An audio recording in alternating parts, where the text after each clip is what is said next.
Hi guys, this is a classic Christmas cake recipe. It is a boozy cake. So if you have soaked your fruits in alcohol like rum, brandy or wine, this is the ideal recipe where you can use it to make this Christmas cake.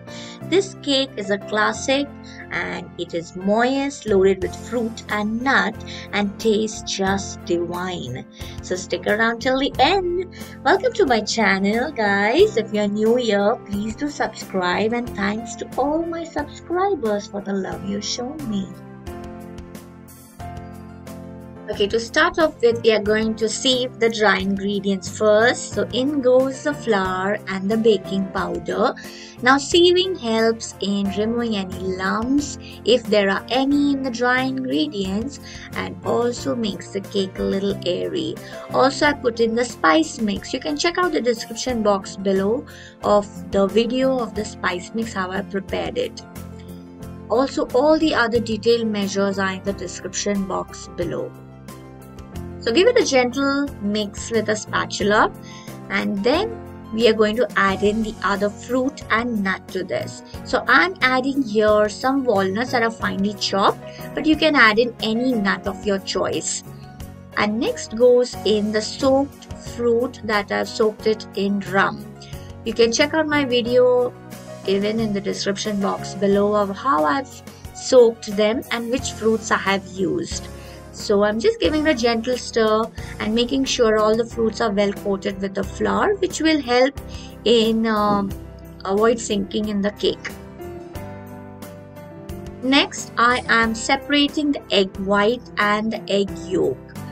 We are going to use both these components of the egg, but in this I'm using just my hands and fingers to do this, but there are tons of other fancy ways as well how you can do this, but I find this the most easiest and it's a quick method. So once they are all separated, now first I'm going to use the egg whites. So I'm using an electric beater over here. I'm kept it on high speed that I have on the electric beater and just beat it up till it's well fluffy. You can also use a whisk if you don't have a beater, but it's just a lot of muscle power that you need. So once it's stiff, I've kept it at the side and now comes in the yolks. So in that bowl, I've added butter, just regular salted butter, and in goes the brown sugar. Now, if you do not have brown sugar, no worries. You cannot use the regular white sugar. Just blitz it up in the mixie, make it a powder, and add it to this. Only thing, it may have a little difference in color. It may not be that dark, but taste-wise, there's not going to be much of a difference. So you can try that out. In the middle, I've just scraped the sides and then add in the vanilla. I'm using essence here, but if you have extract, you can use that as well. And in goes the lovely caramel syrup, which will give the color to the cake.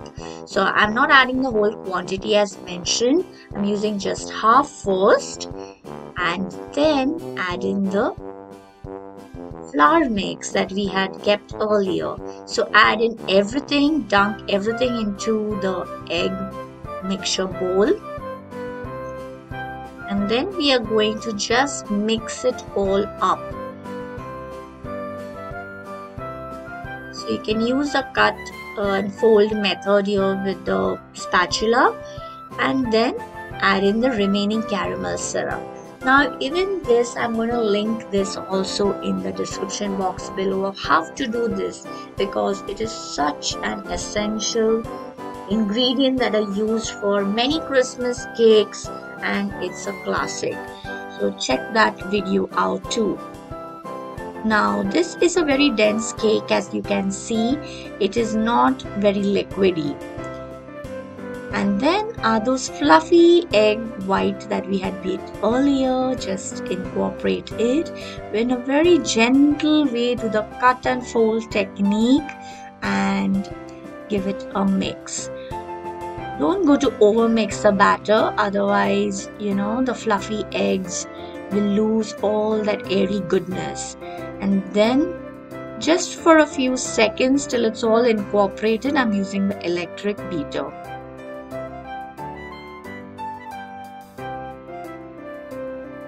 So now I'm pouring the batter in a 6-inch round tin and a 7-inch square tin that I have greased and lined with baking paper.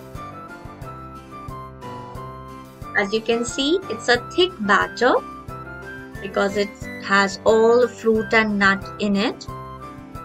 And now once it goes in, with the spatula, just even it out. It may look very lumpy and thick, but once it goes in the oven, it's going to even out.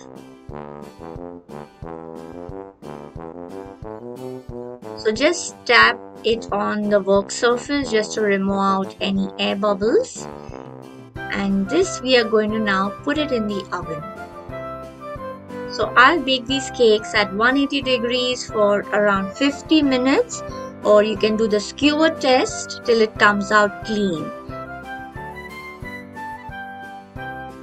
Now once the cakes are just out of the oven, they are piping hot, you can pour in some rum as per your choice, and if you want it too boozy, that's the amount of rum you can pour. I'm just brushing it on top.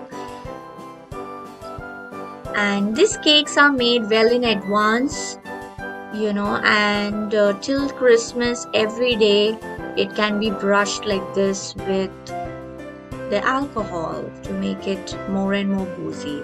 So after around 10 minutes, I have removed it from the cake tin and kept it on a cooling rack. We have to cool these cakes completely.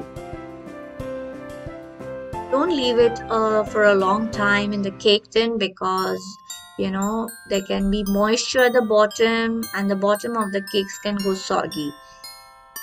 So let it cool on the cooling rack.